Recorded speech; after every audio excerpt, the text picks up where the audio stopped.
Hello et bienvenue dans Milecto. Je suis Ludovic, exorciste chez Studio Black Sounds. Hello, moi c'est Dorothée, je suis consultante et formatrice en zytologie. Et aujourd'hui, on va parler ChatGPT, GPT-3, intelligence artificielle dans le monde brassicole. À tout de suite. À tout de suite. Mais avant ça, tu as de l'actu toute fraîche, Eh Dorothée. oui, tout à fait. Je voulais vous annoncer que la Pink Boot Society French Chapter, donc une association qui encourage les femmes du milieu brassicole, a mis en ligne son dossier de financement, c'est-à-dire qu'on a décidé d'une enveloppe qu'on voulait donc accorder aux membres de l'association. Alors pour être membre, il faut être une femme ou une personne non binaire, il faut travailler dans le milieu de la bière ou en tout cas dans le milieu des boissons fermentées pour voir plus large. Alors ça veut dire qu'on peut être brasseuse, mais on peut être aussi barmaid, on peut être serveuse, on peut être zytologue. Et on a donc une petite enveloppe à distribuer sur des dossiers de financement pour des formations qui peuvent aller du CACES par exemple, hein, à les formations de licence d'exploitation, je crois que c'est comme ça qu'on dit, des formations de brassage, de la zytologie. Enfin voilà, l'idée c'est d'avoir des possibilités assez larges et le financement peut aller jusqu'à 500 €. Voilà. Donc, si Ok. vous souhaitez plus d'infos, il ne faut pas hésiter à nous contacter sur le mail pbs.friendchapter@pingbootsociety.org. On remettra, je pense, le lien. C'est un petit dossier de 2 pages à remplir, hein, c'est relativement simple. En gros, c'est vous n'expliquez votre projet, votre formation, si vous êtes déjà en activité ou pas. Et puis, on a prévu donc d'annoncer les lauréates le jour de notre AG qui aura lieu le 27 mars à Paris. Ok. Voilà. Et ouais, il faudra qu'on fasse un épisode peut-être un peu plus focus sur Pink Boot Society parce que peut-être que plein de gens ne savent pas ce que c'est, tout simplement. Là, t'en parles maintenant, mais peut-être que tu peux un poil resituer ce que c'est pour ceux qui ne sauraient pas. Exactement. Alors, c'est à la base une association américaine créée par Terry Raffendorf il y a quelques années déjà. Et en fait, elle s'est rendue compte en faisant un petit road trip américain, en visitant les brasseries, parce que c'était son métier, hein, qu'en fait, il y avait des femmes dans les brasseries, mais qu'on ne les voyait pas. Et donc, son idée, c'était justement de pouvoir se réunir, de pouvoir discuter de nos problématiques propres, et puis aussi par la formation, et c'est ça qui est très important justement et que je trouve super, par la formation, par la mise à disposition de formation, mais aussi le financement, leur permettre, si tu veux, d'acquérir des compétences, une expertise dans leur métier, de pouvoir être à l'aise en tout cas dans ce qu'elles font. Et c'est un mouvement que moi je suis depuis quelques années. On a créé, nous, l'association, enfin le French Chapter, donc on est rattaché évidemment aux Américaines, officiellement l'année dernière en mars 2022. Donc ça va faire 1 an qu'on est en activité officielle. On avait déjà fait des brassins collaboratifs avant. Mhm. Et on arrive enfin cette année, grâce au Collaboration Brewday qui a lieu souvent aux alentours de mars, mais qui peut aussi avoir lieu toute l'année, aux brasseries en fait finalement qui nous font des dons suite à la création de ces bières. On arrive cette année à enfin pouvoir proposer des financements pour des formations professionnalisantes ou en tout cas qui permettent de gagner en compétences. Donc Et l'argent collecté chez la Pink Boot est essentiellement grâce aux brassins collaboratifs qui sont vendus exactement. après. Exactement, D'accord. les brasseries font donc des collabs, Ouais. elles commercialisent et elles nous reversent une partie de leurs bénéfices. Et D'accord. grâce à ça, on peut financer les formations. C'est Donc, le business model de l'asso. C'est comme ça que ça ouais, fonctionne pour récupérer de exactement. l'argent. Ok. Ouais, c'est Exactement. marrant. Exactement. Alors, on a prévu quelques petites actions parallèles, si tu veux, avec des goodies, des choses comme ça, mais essentiellement, oui, les dons les plus importants, ce sont les résultats des collabs. Et c'est ça qui est génial. Et c'est vrai alors, les premières collabs ont eu lieu en 2019, la toute première, mais depuis 2019, si tu veux, on a réussi justement à récolter suffisamment d'argent aujourd'hui pour pouvoir proposer. On peut financer jusqu'à 4 dossiers. Hein, donc, ce qu'on ne voulait pas, c'était laisser l'argent pour une seule personne. On s'était dit que c'était mieux quand même de pouvoir en faire profiter plusieurs personnes. Mhm. Et l'idée là, ouais, c'est vraiment que ça donne un coup de pouce. Alors c'est sûr que 500 €, c'est peut-être pas une somme énorme, mais c'est déjà ça. Et notamment sur un CACES qui est entre 300 et 500 euros, ça marche. Et c'est vrai que savoir conduire un petit... Parce que c'est obligatoire, normalement, tu peux pas, les Fenwick, les machins comme ça, tu peux pas les utiliser si tu n'as pas le CACES. Et c'est vrai que en plus, ça aide à avoir un peu plus confiance en soi quand on conduit ces engins-là, parce que c'est pas anodin non plus. Pour les licences aussi, c'est indispensable, parce que tu peux pas avoir de licence si t'as pas la formation obligatoire, qui est souvent proposée par les CCI. Après, sur la zystologie, le brassage, je vais te dire, si c'est ton métier, c'est un peu la base. Et puis après, il y a d'autres, on peut financer d'autres formations un peu parallèles pour aider à la gestion d'entreprise. Je sais pas, moi j'imagine une formation en compta, une formation on peut tout imaginer en fait. Tout ce qu'on peut faire dans une entreprise, quoi. Exactement. À partir du moment où c'est lié, c'est lié à une entreprise qui travaille dans le milieu brassicole, parce que ça peut être aussi des producteurs de malt ou de houblon. Enfin voilà, on est vraiment assez large quand même dans la filière, parce que l'idée c'est vraiment de mettre en avant toutes ces femmes et puis de les encourager et de les aider à monter leur projet, ou en tout cas à être vraiment d'acquérir des compétences pour être à l'aise dans son métier, quoi. Ok. Et vous avez des partenariats avec je sais pas, les réseaux entreprendre ou tu sais, les incubateurs de start-up ou les choses comme ça. Vous avez des liens étroits avec eux ou... On est une asso, hein, donc forcément, on rentre pas dans le cadre d'une entreprise. Après là, c'est vrai qu'on fait ça pour l'instant un peu à notre façon. Évidemment qu'à terme, on va mettre en place des partenariats. On a aussi pour nos membres, là, le 22 février, un petit webinaire sur la gestion des conflits, parce qu'on s'est dit que ça pouvait être intéressant, que ce soit dans l'entreprise, mais aussi parfois vis-à-vis de ses clients, tu vois, ou vis-à-vis, je sais pas moi, de concurrents, des choses comme ça, ou de fournisseurs, parce que c'est parfois, en ce moment, assez compliqué de faire des négos de tarifs avec les fournisseurs. Donc ça, c'est un petit webinaire qu'on propose en ligne. On a donc ces dossiers de financement, on a notre AG aussi, on est encore en train de fignoler le programme, mais on va avoir un joli programme qu'on annoncera aussi par la suite. On a plein d'idées, on a énormément d'idées, après il faut pouvoir les mettre en place, c'est vrai qu'on a aussi tout notre boulot, et puis on a pris contact aussi avec les syndicats, le SNBI et Brasseurs de France, pour voir comment on peut travailler ensemble sur l'inclusion déjà, la base, et puis sur les remontées parfois de problèmes qu'on peut rencontrer, qui sont spécifiques et qui ne sont pas forcément pour Brasseurs de France ou le SNBI, quelque chose qu'ils peuvent voir au quotidien, par exemple. Donc ça sera de Brasserie de France ou de Brasseurs et Brasseuses de France? Ça sera le SNBBI bientôt. Bientôt. Alors, on a discuté justement sur la notion de Brasseurs de France vs Brasserie de France. C'est trop tard pour Brasseurs de France de changer. Le mot brasserie, alors il y a plusieurs problèmes. Le mot brasserie, par exemple, est beaucoup dans la tête du grand public. Si tu veux, brasserie, ça fait penser à restaurant déjà. Ouais. Et ça, c'est quelque chose qui est très compliqué à appréhender pour le grand public. Quand tu dis, bah oui, je travaille dans une brasserie, ah bon, tu fais de la restauration? Non, bah non, en fait, tu fabriques de la bière. Donc déjà, il y a ce premier problème-là. L'autre problème aussi, c'est que, en fait, Brasserie de France, il y a des entités qui existent déjà aussi. Et donc, ça risque de créer de la confusion, voire même des difficultés. Tu vois, on parlait de naming, clairement, ça peut être problématique là-dessus. Donc, Brasseurs de France restera Brasseurs de France.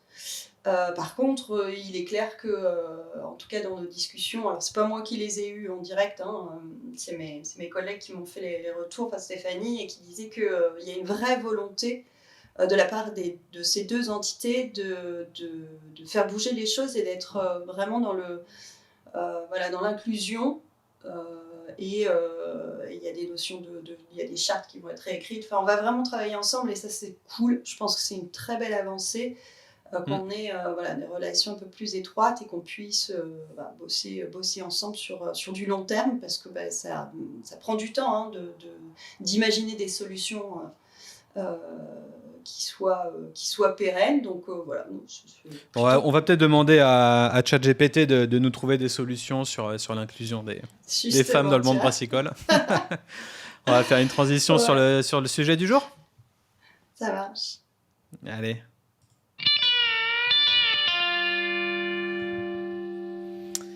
Intelligence artificielle. C'est un mot qui est sur toutes les lèvres en ce moment. J'ai l'impression que 2023, c'est l'année de l'explosion de l'AI pour tout et n'importe quoi. Clairement, on parle de ChatGPT en ce moment, qui se base sur GPT-3, mais il y avait Midjourney, Stable Diffusion pour ce qui est du text-to-image, donc d'écrire des prompts et d'arriver à concevoir des images. Mais là, plus ça va, plus on a de l'intelligence artificielle pour tout. Le voice to, le speech to voice, enfin des trucs comme ça pour la voix, le deepfake visuel et le deepfake vocal. On a tellement de choses là. J'ai un site en tête qui s'appelle futuretools.io, Mhm. dans lequel on peut cocher en gros des catégories de mini-soft qu'on veut utiliser. Et il y a tout ce qu'on veut en fait. Et tout est géré par l'intelligence artificielle, que ce soit une base de GPT-3 ou n'importe quelle autre base de AI ou de machine learning. Et c'est vrai que j'ai l'impression qu'il y a une tendance à se focus sur maintenant des micro-logiciels, des micro-software en ligne que tu payes pas très cher en abonnement et qui Mhm. vont te permettre d'être de réels assistants pour tes tâches quotidiennes, quoi, pour ta productivité, euh, si tu es un graphiste, un designer, peut-être pour ton travail à ce niveau-là artistique, pour de la création, pour éviter les pages blanches. Enfin, en tout cas, il y a tout et n'importe quoi pour le copywriting, voilà. Donc ça fait flipper. Il y a un essor qui est tel qu'on se demande si on va se faire vraiment transformer, enfin, Ouais, remplacer surpassé par les même. robots, Mm. remplacé par les robots. Après, je pense que voilà, il y a beaucoup, beaucoup de choses encore à faire nous-mêmes, à retravailler. C'est ce qu'on verra un petit peu Mm. tout au long de l'épisode. On va pas se faire remplacer. Pour moi, on se fait aider. On devient vraiment des assistés grâce à l'ordinateur. Et en même temps, je trouve que le monde évolue tellement vite et que on est toujours à la recherche du temps. Plus on vieillit, plus on est à la recherche de productivité, de perdre moins de temps sur des tâches récurrentes et chiantes au final. Donc tous ces outils, ça nous permet dans un monde complexe et sans cesse non-stop. Enfin, Mm. ça nous permet Besoin de trouver de la productivité. Donc voilà, je pense que c'est bien, qu'il faut faire attention à tout ce qui va sortir, qu'il faut prendre tout avec des pincettes et pas forcément aveuglément acquiescer à tout ce qui est dit, tout ce qui est généré, etc. Ça fait un peu flipper, c'est clair, parce qu'il y a des gens qui vont toujours utiliser ça à des fins nauséabondes. Mais Ben, bon, au final, ça pose une petite question éthique. Est-ce qu'il faudra demain préciser que ton texte de ton article a été généré par ChatGPT ou pas? hmm, je C'est, pense que ça va, ouais, je pense que ça va être quasi obligatoire. ouais. Enfin, et tu vois, par exemple, sur tout ce qui est Midjourney, Stable Diffusion, donc tout ce qui gère le design graphique, là, dans les nouvelles mises à jour de Stable Diffusion, ils ont décidé d'enlever les styles artistiques. Avant, tu sais, tu pouvais écrire en prompt en mettant crée-moi, je sais pas, un chat qui est en train de brasser une bière avec un style de Mucha ou de Dali ou d'un peintre ou d'un artiste Mm. renommé. Ça, dans la nouvelle version, je crois qu'ils ont décidé d'enlever le fait qu'on pouvait Choisir copier le la patte style. graphique d'un artiste. Et je pense que ça, c'est une très bonne chose parce que j'ai lu des articles assez flippants sur, par exemple, une artiste inconnue et quelqu'un, je sais plus, en Côte d'Ivoire ou je sais plus où, Mm. avait utilisé ces images. Donc c'est une artiste qui a l'habitude de dessiner pour Pixar, Disney, tout ça. Donc il y a un style très très spécifique. Ouais. Et en gros, ce mec avait fait travailler une intelligence artificielle sur ses propres dessins à elle Ah ouais. dont il a quand même mis son nom. Il a quand même dit travail l'artiste avec son nom et prénom. Et puis il a fait travailler sur ce délire-là pour que Mhm. quand tu tapes le nom de l'artiste dans Midjourney ou Stable Diffusion, ça sorte son style à elle D'accord. avec ce que tu veux. Et en fait, elle s'est limite sentie violée, quoi. C'était Ouais. un truc en mode, putain, c'est mon art, c'est ma patte graphique et tout. J'ai rien demandé à personne. Et du jour au lendemain, elle se retrouvait sur Reddit avec des fils de plein de gens qui parlaient d'elle, de son style. Alors ça fait de la com, mais Ouais. en même temps on utilise ton art et n'importe quel pecno dans le monde entier peut taper ton nom avec un dessin à côté et ça génère un peu ton style. Donc j'avoue que c'était ultra Mmh. flippant. C'est clair. Et là il y a des droits d'auteur, des droits à l'image, des droits à propriété Ça va même plus loin, ça veut dire intellectuelle qu'il a qui... modifié ses propres images à elle tout en restant identifiable. Enfin, c'est par Il a pas par modifié, il a ah, chopé ce qu'elle a déjà fait, parce qu'elle a d'accord. dessiné des milliers de trucs, Ouais. et en lui disant, bon bah une table, c'est ça, avec sa Ah version. Enfin, d'accord, OK, tu vois, il a il a fait développé, du ouais. machine learning avec son art à elle. Mais du coup, Mmh. voilà, tout ça, ça fait flipper. Alors là, on digresse dans des choses peut-être plus éthiques. On va se recentrer peut-être plus sur le monde brassicole et sur Mmh. ChatGPT en l'occurrence. Tout ça pour dire que voilà, il va falloir faire attention à ce Attention. qu'on fait. Et alors pour resituer un petit peu ChatGPT, voilà, est-ce que ça va être le concurrent de Google? Est-ce que ça va enterrer Google, etc. Je pense pas parce que c'est une intelligence qui n'est pas connectée à Internet. Même si maintenant on commence à avoir des plugins ou des extensions pour les navigateurs qui font en sorte que on puisse connecter les deux ensemble. Un truc qui s'appelle ChatGPT for Google, par exemple. Vous essayerez pour ceux qui nous écoutent, qui peut éventuellement sortir des trucs tout en étant connecté à Internet, parce qu'a priori, il serait plus connecté sur Internet depuis 2021 maintenant, Mmh. sur les dernières mises à jour. Donc si on demande, je sais pas, des choses sur 2023, il ne saura pas nous dire. Pas de ouais, c'est pas ça En tout sera pas cas, c'est actualisé, avec, les dernières actus, quoi. ouais, voilà. En tout cas, c'est un outil qui a été développé par OpenAI, qui est une entreprise bah, ouais, spécialisée dans tout ça. Et eux, ils ne font pas que ChatGPT. Il y a énormément d'exemples. Quand on va sur leur site et qu'on se log sur Mmh. OpenAI.com, il y a énormément de choses, des choses de correction grammaticale, de sommaire, de text to command, on a même du code, ça peut générer du code Python, etc. Enfin, des mots-clés, des choses comme ça. Enfin, il y a énormément d'outils. Là, je vois Recipe Creator, par exemple, pour créer des recettes.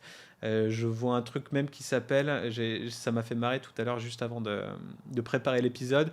J'ai vu un truc Micro Horror Story Creator, quoi, Ah! pour créer des petites histoires d'horreur. Ça m'a fait marrer. En gros, quand on se log dans le site d'OpenAI et qu'on va dans l'onglet Exemple, on a plein d'exemples de ce qu'on pourrait faire avec leur interface à eux. Mmh.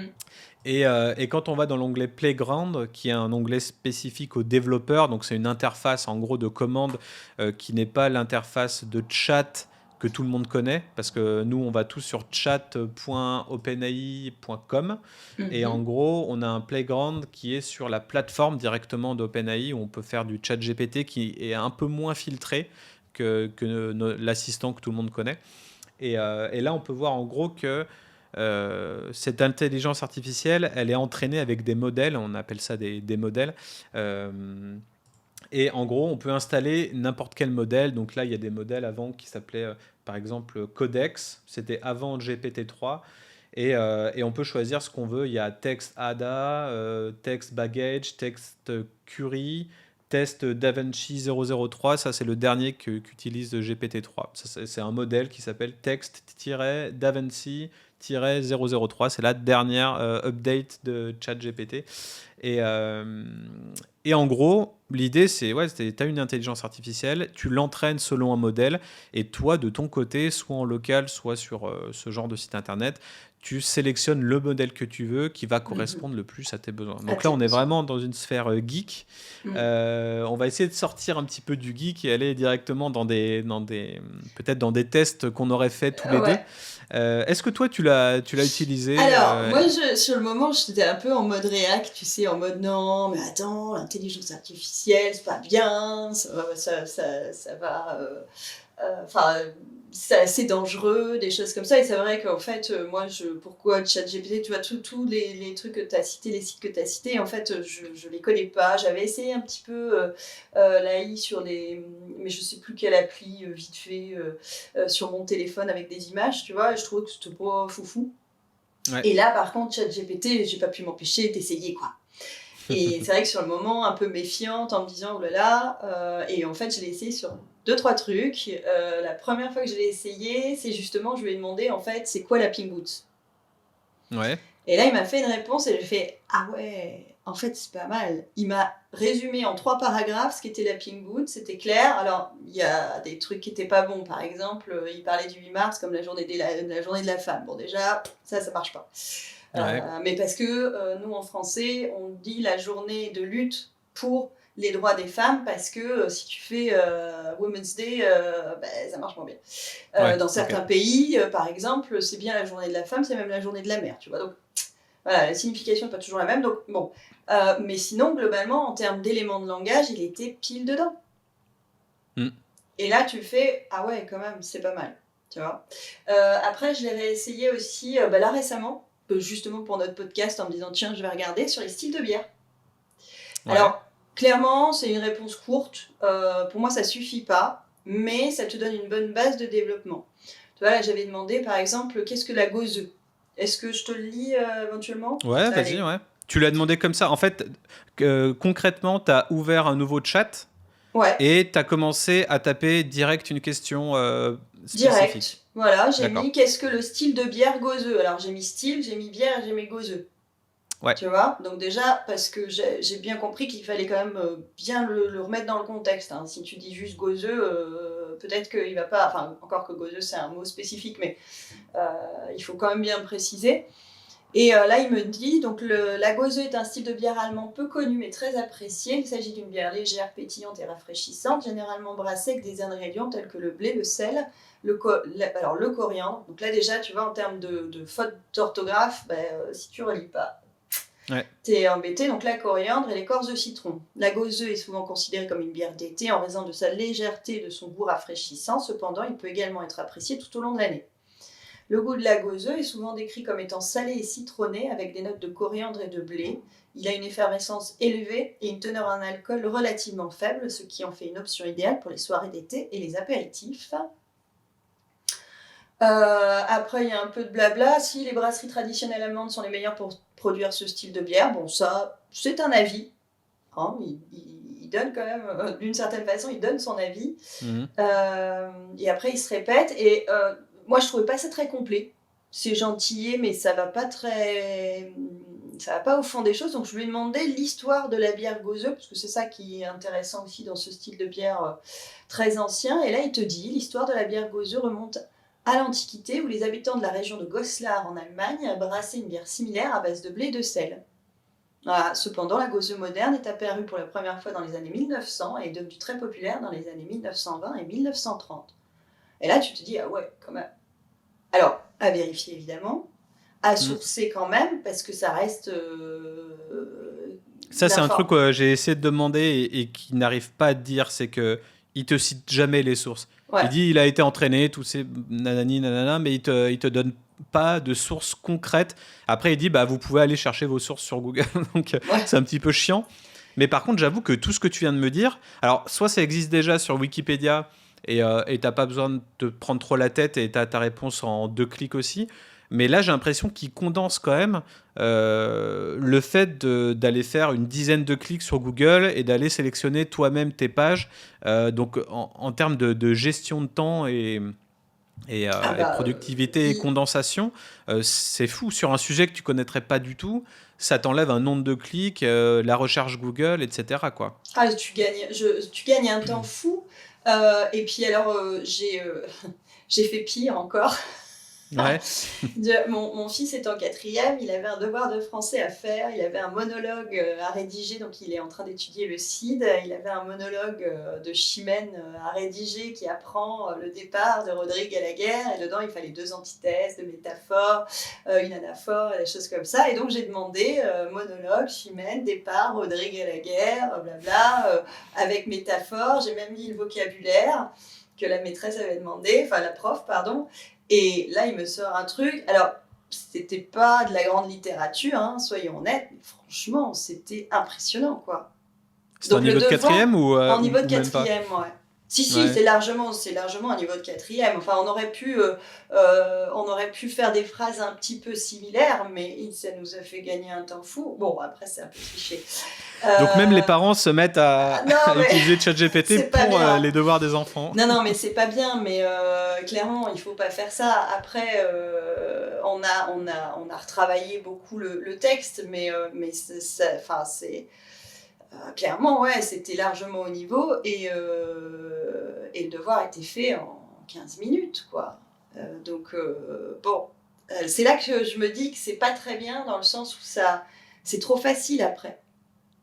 Si tu sais ce que c'est qu'une métaphore, une antithèse, parce que c'est ça le sujet du devoir, hein, c'est que tu sois capable, même si c'est pas très bien écrit, parce que tout le monde n'est pas, surtout au 4e, bon, des fois t'es pas très très littéraire, mais si tu sais ce que c'est, bon, ça va. Si tu sais pas ce que c'est et que t'es dans les choux complets et que tu utilises ça, t'apprendras rien. Ouais. Et moi, je me dis qu'il va sûrement falloir un jour créer des cours d'intelligence artificielle ou d'utilisation de ChatGPT. Enfin, vraiment, le truc va se démocratiser très vite. Donc, il va falloir que tout ce qui est éducation et tout, ils arrivent Ça va être à aller très compliqué. vite avec tout ça. Hein. Parce que tout le monde l'utilise déjà. Les gamins, ils sont pas dupes. Ils sont plus geeks que nous. Donc ils l'utilisent déjà, à mon avis, beaucoup.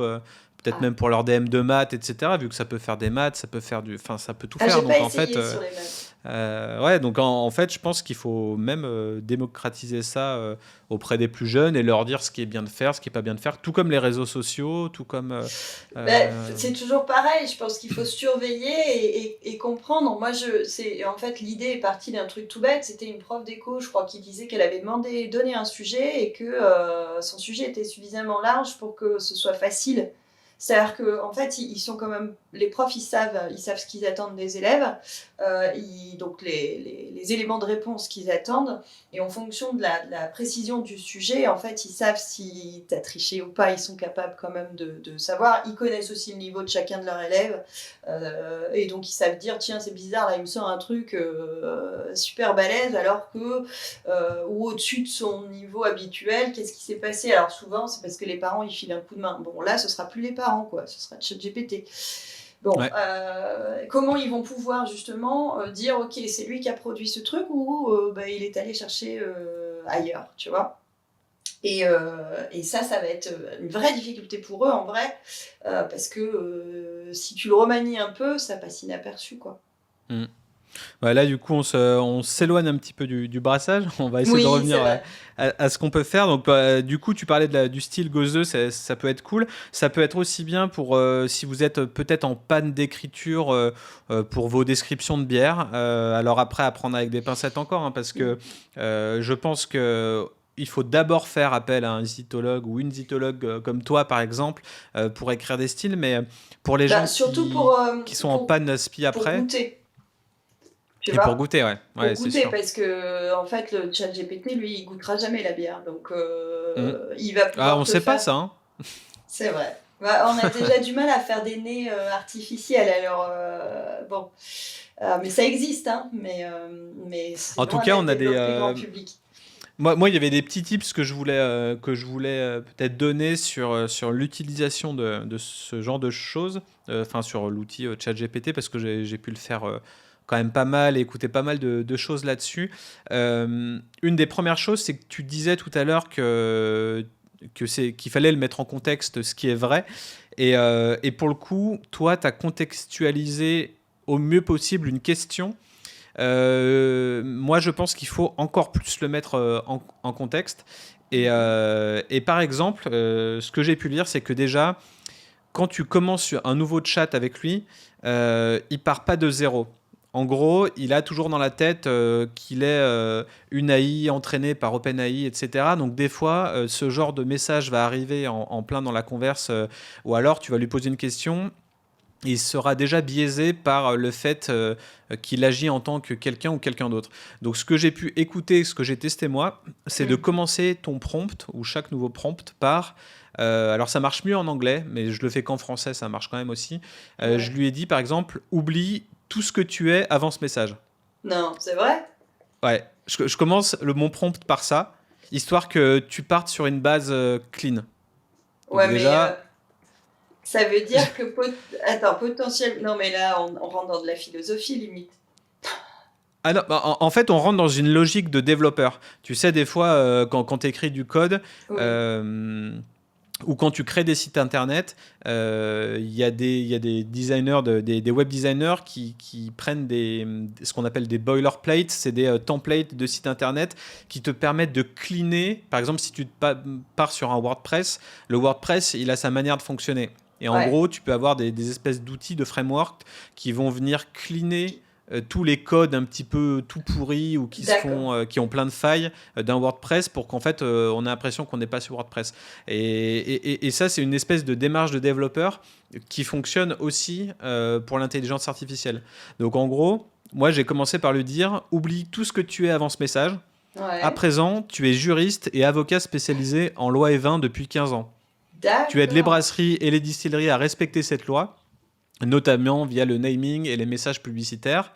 Et après, je lui ai dit, pourrais-tu me faire un outline? Donc, outline, c'est un terme, donc ça veut dire sommaire, en gros. Mais j'ai essayé sommaire, il n'a pas bien compris. Donc, le mot outline, il est très stylé, il marche bien. Donc, pourrais-tu me faire un outline présentant ce qu'est la loi E20, comment la mettre en place et quelles sont les choses essentielles à garder en tête? Donc, peut-être dans l'idée de créer un article, tu vois, après un article de blog. Et là, il me pond un truc. Grand 1, introduction à la loi E20. Grand A, qu'est-ce que la loi E20? B, objectif de la loi E20. Après, grand 2, mettre en place la loi E20. Restrictions en matière de publicité. Restrictions sur les noms de marques et packaging. Interdiction de la publicité pour les boissons alcooliques à la télévision et à la radio. Restrictions sur les messages publicitaires imprimés en ligne et sur les réseaux sociaux. Ensuite, grand 3, choses importantes à garder en tête. Donc A, la loi E20 est strictement appliquée. B, les entreprises peuvent faire l'objet de poursuites judiciaires et de sanctions financières. C, il est essentiel de travailler avec un avocat spécialisé. D, la mise en place de la loi E20 peut être complexe, mais est nécessaire pour la conformité et la protection de la santé publique. Et en conclusion, grand 4, la loi E20 est une législation importante pour limiter les impacts négatifs de l'alcool sur la santé publique. B, les entreprises doivent travailler avec un avocat spécialisé pour respecter les dispositions de la loi et éviter les poursuites judiciaires et les sanctions financières. Donc moi je lui ai dit, parfait, il faudra inclure également des exemples de jurisprudence dans le domaine et des exemples de condamnations qui ont eu lieu pour non-respect de cette règle. Donc là il m'a ressorti tout le sommaire et il m'a dit, il a remplacé les chiffres et il m'a dit grand 3, jurisprudence et exemple de condamnation. Et après, il m'a mis exemple de cas de non-respect de la loi E20, condamnation pour publicité non conforme, etc. Donc, il m'a réécrit un peu tout le sommaire. Et donc, là, après, on part d'un plan. Donc, tu parlais tout à l'heure on parlait en off du fait d'avoir des plans bien rigoureux ou structurés avant des éventuels podcasts ou vidéos YouTube ou ce genre de choses. Là, clairement, on peut avoir un start pour commencer directement un bel article bien référencé sur Google ou un podcast ou une vidéo. Et après, je lui ai demandé est-ce que tu peux développer ce point-là, ce point-là, ce point-là. Donc, il n'est pas encore ultra performant quand tu lui dis ok, tu as tout ce plan, rédige-moi le contenu. Rédige-moi le contenu complet. Alors, j'ai pas essayé spécifiquement en lui disant ça. J'ai plus essayé de développer point par point. Donc après, tu développes et tu fais ton copier-coller dans un Word. Et puis après, tu gères toi-même ton truc. Et tu vas vérifier, surtout, très important, les sources. Parce que là, il va te dire... là, par exemple, quand il m'a dit un délire de loi E20, il disait... Il y a eu nombreux cas de non-respect de la loi E20. Par exemple, en 2016, une entreprise a été condamnée pour avoir diffusé une publicité pour du vin sur les réseaux sociaux, en violation, machin. Il ne dit pas qui c'est, il ne dit pas dans quelles circonstances, il reste assez vague. Donc après, faire ces petites recherches-là, ça ne mange pas de pain et puis c'est nécessaire. Mais en tout cas, un exemple, tu vois, pour créer un article qui pourrait être potentiellement bien référencé sur votre site web, qui pourrait faire sens. Donc, c'est déjà un beau truc. Donc, le mettre en condition, pour moi, c'est lui dire en tant que quoi il agit. Et pas juste lui poser une question qui peut paraître ciblée, mais vraiment lui dire, tu vois, par exemple, hier, je lui ai dit, t'es un consultant Deloitte, senior manager depuis 20 ans, et à partir de maintenant, tu vas me répondre qu'en question. Et le mec me répondait en tant que consultant, et à chaque fois que je lui disais un truc, il me finissait par une question. Donc en gros, il me répondait et du coup, quelle est ta niche? Et du coup, est-ce que tu as déjà travaillé pour des entreprises internationales?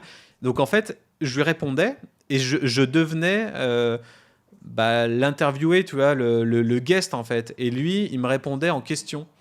Et du coup, il se nourrissait de tout ça pour ensuite me balancer des infos. Donc en gros, tu peux le modeler, mais un truc de fou. Ouais, c'est Et impressionnant. Ouais. Moi, j'ai pas été jusque-là, hein. Je suis restée très. mais du coup, c'est drôle, tu vois, et tu te dis, mais c'est drôle et flippant. Mais après, ça peut être très bien. J'ai un autre exemple plus concret pour les brasseurs, si jamais ça t'intéresse. Mhm, Je lui ai dit, je suis un brasseur français d'une brasserie faisant plus de 10 000 hectos de mhm. bière par an, une petite PME qui grossit. Je propose des NEIPA, New England IPA, mais ce style très houblonné est difficile à produire. Beaucoup de pertes, utilisation de beaucoup de houblons chers et importés des États-Unis.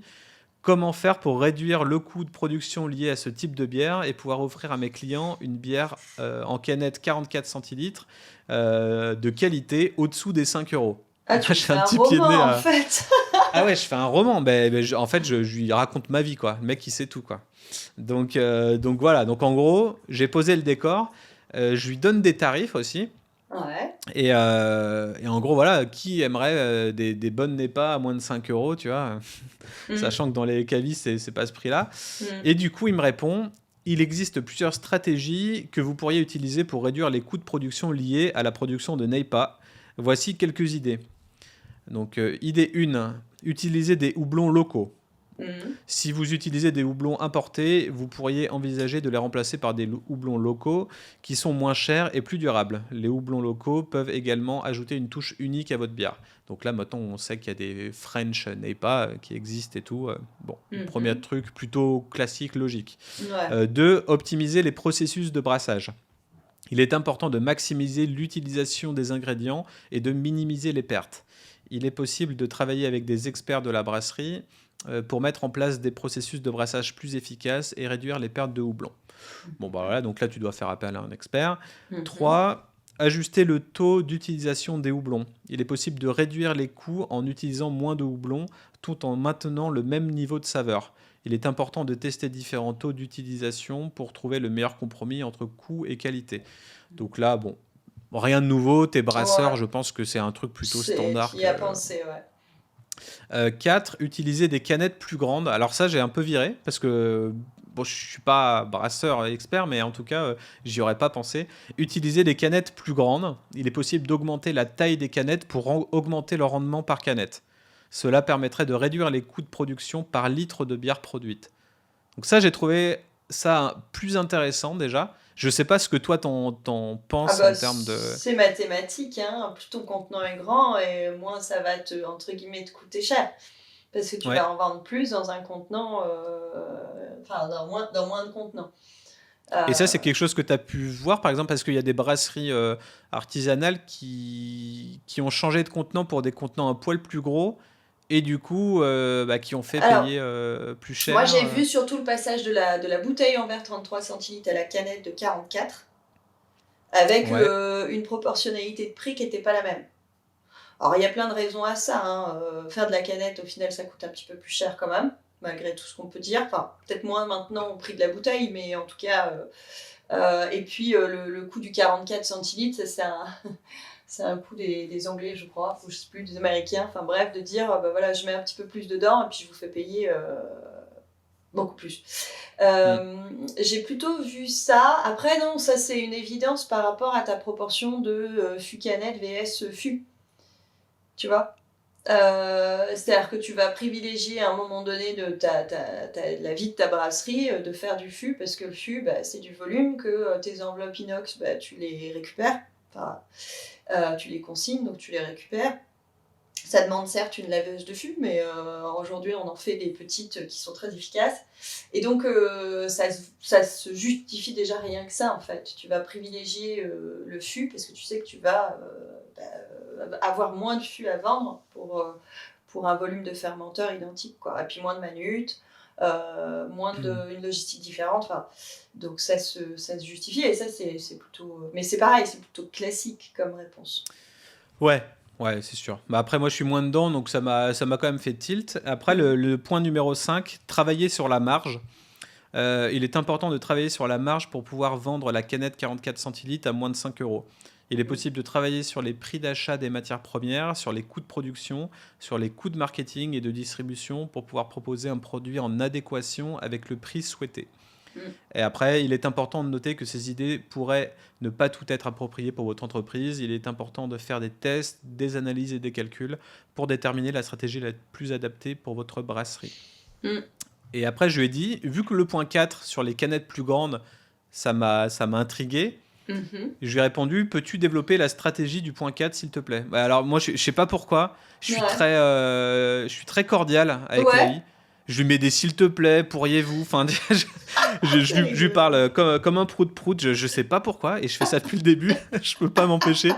Tu sais, j'ai pas envie de Ça, l'insulter ou c'est quoi, il est drôle. cool avec moi, donc dites-nous en commentaire si vous faites pareil, Ouais. si vous êtes prout-prout avec l'AI ou pas, Et ou comme si quoi, vous derrière l'insultez. un écran, notre comportement évolue. Alors, moi, Ouais, je ouais, trouve que c'est bizarre. un bel Donc, exemple. voilà, je suis pas un hater de GPT. Et du coup, il me dit la stratégie du point 4 consiste à utiliser des canettes plus grandes pour augmenter le rendement par canette, ce qui permet de réduire les coûts de production par litre de bière produite. Voici quelques étapes pour mettre en place cette stratégie. Alors, 1. Analyser les ventes actuelles. Il est important de comprendre les volumes de vente actuels et de se poser des questions sur les canettes utilisées, les tailles de canettes utilisées et les tarifs proposés.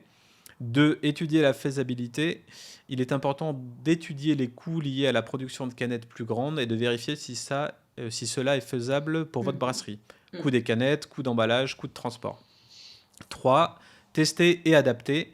Une fois que vous avez une idée de faisabilité, vous pouvez tester différentes tailles de canettes pour trouver le meilleur compromis entre coût et rendement. Il est Mhm. important de tester de différentes tailles de canettes avec différents prix pour trouver le meilleur compromis entre coût et prix de vente. 4. Communiquer auprès des clients. Il Mhm. est important de communiquer auprès des clients pour les informer des nouvelles tailles de canettes proposées et des nouveaux tarifs. Il est important de les rassurer sur la qualité du produit, restant la même malgré les modifications de la taille des canettes. C'est pas con, hein, parce que Mhm. ça, c'est peut-être un point que les gens auraient oublié de faire. Communiquer, Ben, juste simplement, quoi. c'est clair que quand tu changes un contenant, tu changes carrément une identité. Passer de la bouteille en verre à la canette, c'est pas évident pour Ah tous les ouais, là c'est clients, clair. les consommateurs. Moi, c'est encore un débat que j'ai régulièrement là-dessus. Alors, j'ai vu une grosse évolution quand même, parce que ça fait longtemps que je proposais des canettes dans mes caves quand même assez vite, parce qu'il y avait de toute façon des très belles brasseries qui proposaient que les canettes, et notamment les Anglais.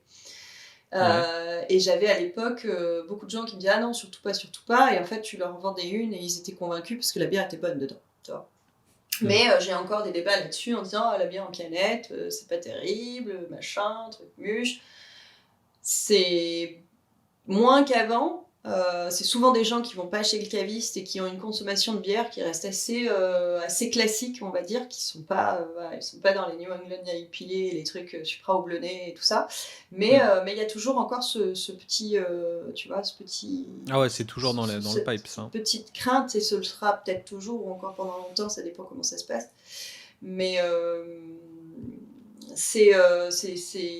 donc si ta cible, encore une fois, elle est pas pour ça, tu resteras peut-être, tu auras une baisse de vente. Donc ça, il faut pouvoir le tester auprès du consommateur, ça c'est clair. Ouais. Et d'ailleurs, tu Complètement. dis baisse de vente. Le point numéro 5, c'est suivre les Ah. ventes. Mhm. Il est important de suivre les ventes pour voir si les nouvelles tailles de canettes ont un impact positif sur les coûts de production et sur les ventes. Il Mhm. est important de s'adapter en fonction des résultats obtenus. Donc, Ouais. Après, tu vois, on parle de la canette là parce que c'est le sujet, mais ça marche aussi le passage de la 33 à la 75.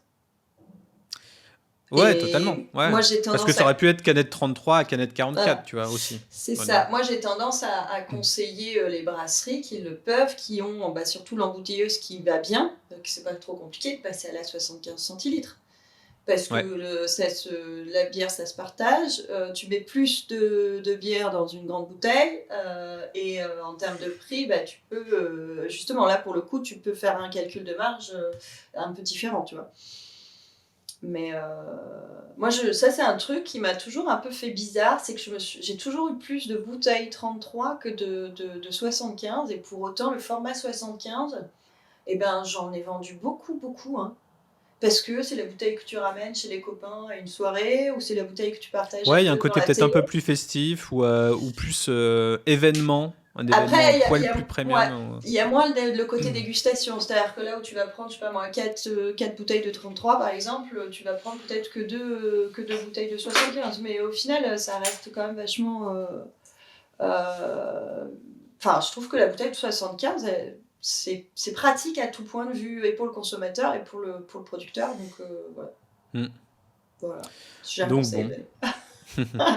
En tout cas, voilà, pour revenir à l'AI et à GPT, voilà ce que les petites choses qu'on peut faire, petites ou grosses. Mais en Ouais. tout cas, voilà, j'ai passé un peu de temps discuter avec un ami imaginaire et puis il m'a T'as sorti l'air des de trucs plutôt. l'apprécier en tout cas. Ouais, je l'aime bien, ouais, ouais. Je le tutoie quand même, mais. Ouais.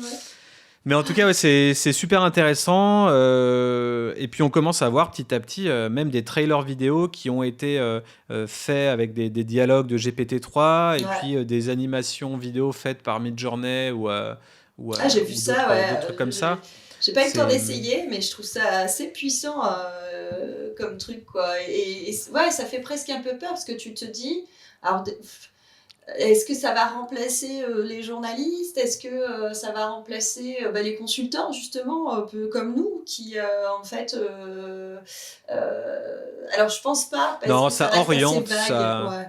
ça oriente, ça reste vague, mais par contre, si tu es un peu en rate de thunes et que tu te demandes est-ce que tu dois vraiment faire appel à un expert pour tel ou tel problème. Alors je dis pas si tu as des faux goûts ou des risques de foirer tes brassins, t'es pas débile, tu fais appel à un Mm. expert bière et qui va venir directement sur le site et qui va regarder toute ton installation pour voir comment ne pas te Mm. planter. Mais il y a des petits tips, tu vois, où ça peut être intéressant. Là, quand il parlait tout à l'heure de communiquer sur les changements, ça, c'est peut-être des choses que quelqu'un aurait oublié. Il aurait juste fait ses changements. Il dit au graphiste de faire une étiquette similaire, mais elle est en vente, mais il oublie de communiquer sur le changement. Donc Ouais. ça, tu vois, c'est un petit... Mm. Peut-être qu'il y a des petits tips comme ça qui peuvent te revenir au cerveau et te dire ah oui, ça, j'aurais pas pensé. C'est bien que je l'ai demandé à GPT, tu vois, parce que il peut y avoir des trucs Ouais. intéressants. Oui, ça peut permettre Mais, de, quelque part, ouais, de hiérarchiser un peu certaines informations.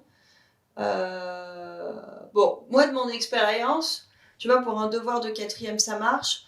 Pour un bac de philo, je suis pas sûre, tu vois. Je Ah, et pense quand encore, même. hein. Et encore, bon. Mais je pense, enfin, c'est pour dire que il a des informations à transmettre, mais il ira jamais dans le détail de ton cas particulier. Par exemple, je pense à la brasserie, où chaque brasserie a un système, enfin, travaille différemment, a un système de brassage différent. Certains font des paliers, d'autres pas. Il y en a qui sont en fermentation bouteille, en fermentation, d'autres sont en ISO. Enfin, je suis pas sûre qu'ils soient capables de vraiment faire la différence, en tout cas sur la production. Sur le marketing, va savoir, mais c'est pareil, il y a une grosse différence entre quelqu'un qui va faire 500 hectos par an et celui qui va en faire 10 000. Il commercialise pas pareil, il fait pas le même marketing, il a pas les mêmes réseaux de distribution. Ça, je suis pas sûre que ChatGPT soit capable de s'en rendre compte. Après, tu peux entraîner, mais bon, là, c'est un niveau de geekerie supplémentaire, mais il y a pas mal de nouveaux logiciels aussi qui vont permettre d'avoir ton assistant comme les chatbots que tout le monde connaît en bas à Oui. droite d'un site web. Tu vas pouvoir avoir ton propre chatbot que tu entraînes avec des questions ou des réponses qui te sont propres. D'accord. Et là, du coup, tu vas entraîner l'AI pour qu'elle te balance des phrases avec ton ton, ta voix de marque ou des choses comme ça que tu aurais D'accord. pu travailler avec elle. Et ça, je sais pas, pour le futur, ça peut être intéressant. Bah, Donc, moi, je te dis ce que j'ai remarqué quand je lui ai tout. Alors, moi, je vous pose des questions, hein, je le tutoie pas. Pour moi, ça reste un ordinateur, en fait. un post Google, mais Ouais, ouais, voilà, un c'est truc un peu post. un outil de recherche ou un outil Ouais. d'information plus qu'une personne, mais je trouve ça assez marrant. Et quand je lui ai demandé qu'est-ce que c'est que la Pink Boots, en fait, si tu veux, ça m'a permis de faire une présentation avec tous les éléments de langage, parce que c'est ça aussi, ChatGPT, il reprend les éléments de langage qui ont été utilisés en amont. Et ça m'a permis de faire une petite présentation succincte de ce que c'était la Pink Boots avec tous les mots qu'il fallait qu'il y ait dedans. Mm. Tu vois, donc j'ai trouvé ça assez bien. Donc tu peux, alors je sais pas, tu peux peut-être pas demander qu'est-ce que la brasserie, je sais pas, je fais d'idée là, mais Flore par exemple, tu peux demander ça, il saura pas. Je viens de l'essayer en fait, il sait pas forcément, il comprend pas bien la question. Mais il peut t'aider à rédiger, tu vois, il peut améliorer un Wikipédia par exemple et le rendre Ouais, et puis lisible, tu vois. Enfin, je sais pas comment expliquer.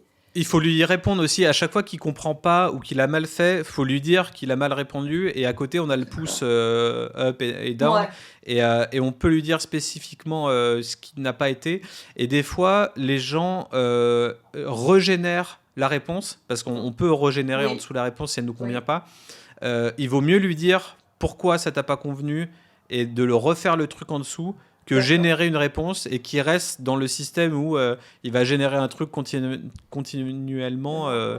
qui est foireux quoi. Donc il vaut Ouais. mieux lui dire ok non tu t'es trompé ou ça c'était pas top ou ça tu me le refais de telle manière plutôt que de régénérer le post Ouais, après, tu vois, on n'a au pas du final. tout la même façon. Moi, je te dis, je l'utilise. Bon, je peux être trop une geek non plus, hein, mais je l'utilise un peu comme ça, ouais, comme un super Google, quoi. Ouais, je vais pas jusqu'à dire, ah non, c'est pas bien ce que tu m'as dit. Enfin, tu vois, j'en suis pas là encore. Ouais. Bah tu verras, hein, maintenant que je t'ai donné des éléments, ou même vous Mm. qui nous écoutez, est-ce que vous allez faire des requêtes Après, si vous cherchez des blagues, ça différentes marche bien aussi. Ah ouais, alors l'humour, ça j'ai vraiment vu que c'était le point noir de GPT, ou que c'est un humour bien, bien, bien naze, quoi. Bon, après, moi, je cherchais des blagues d'Annette, parce que je voulais savoir, je me demande Ok. toujours, ça y est, je sors du sujet, mais les blagues d'Annette sont tellement nulles que je me demande si c'est pas une AI, justement, qui les fait.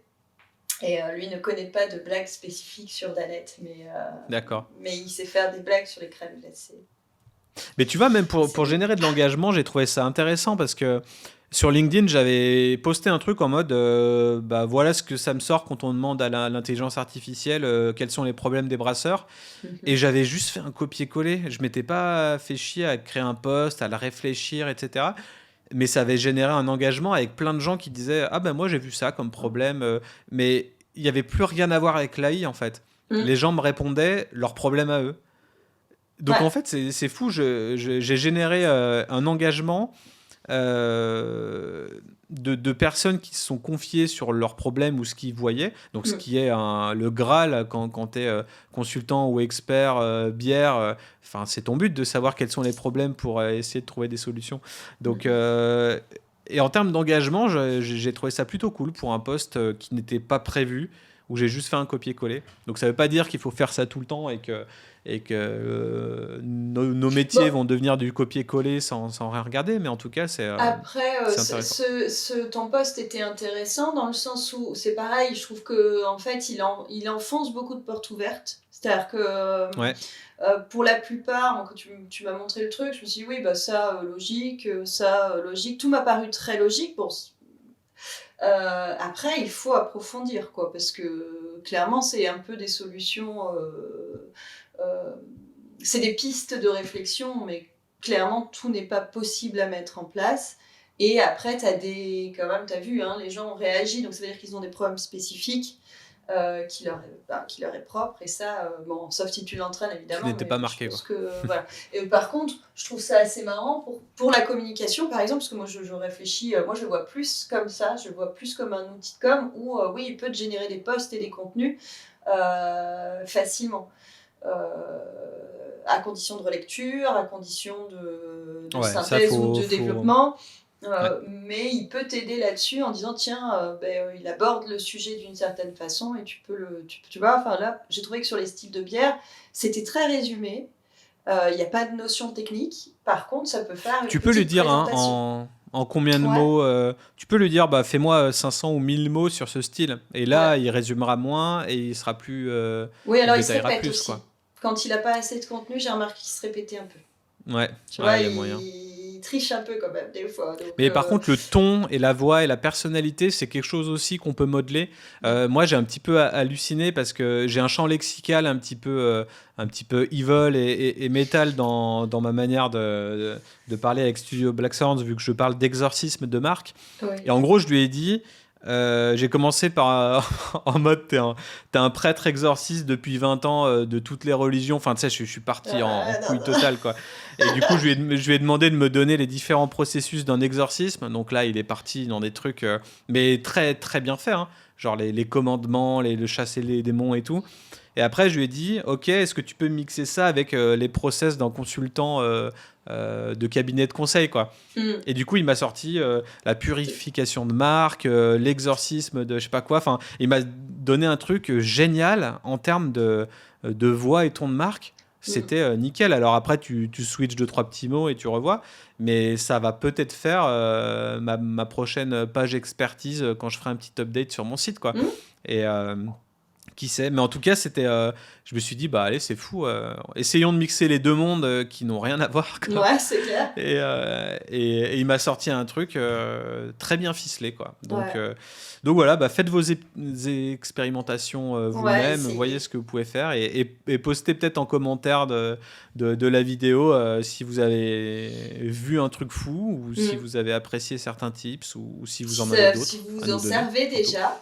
Si vous avez une application pro, moi je reste quand même pour dire que c'est un bon support à la créativité, mais ça remplacera pas l'humain, quoi.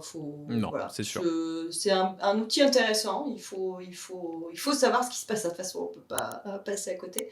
Maintenant, ça remplacera pas l'humain, clairement pas. Mais voilà, je trouvais que c'était intéressant. Yes, bah on a fait un beau tour là. C'est plutôt. J'espère le plus complet possible pour l'instant, en tout cas. On verra avec les updates, mais voilà, bah on se retrouve dans 2 semaines. Allez, à dans 2 semaines. À dans 2 semaines. Ciao. Salut.